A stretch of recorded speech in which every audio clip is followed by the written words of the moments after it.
ರೈತರ ಹೋರಾಟಕ್ಕೆ ಸರ್ಕಾರ ಅಸ್ತು. ಪ್ರತಿ ಟನ್ ಕಬ್ಬಿಗೆ 3,300 ರೂಪಾಯಿ ದರ ನಿಗದಿ. ಸರ್ಕಾರ 50, ಕಾರ್ಖಾನೆ 50 ರೂಪಾಯಿ ಸಬ್ಸಿಡಿ.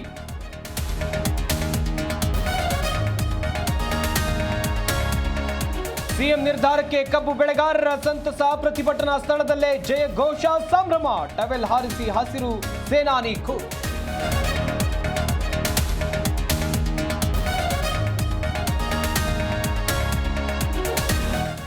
ಆಗ ಎಫ್ಆರ್ಪಿ ದರಕ್ಕೆ ಒಪ್ಪಿಗೆ, ಈಗೇಕೆ ತಗಾದೆ? ಡಿಸಿ ಜೊತೆ ಒಪ್ಪಂದದಂತೆ ನಡೆದುಕೊಳ್ತಿಲ್ಲ. ಸಕ್ಕರೆ ಕಂಪನಿ ಮಾಲೀಕರಿಗೆ ಸಿಎಂ ತರಾಟೆ.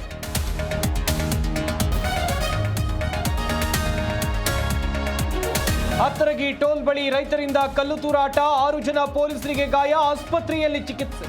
ಎಸ್ಪಿ ಭೀಮಾಶಂಕರ್ ಗುಳೇದ್ ಹೇಳಿಕೆ.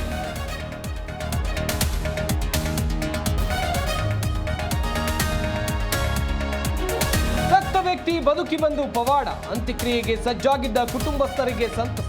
ಗದಗದ ಬೆಟಗೇರಿಯಲ್ಲಿ ನಡೆಯಿತು ಮಿರಾಕಲ್.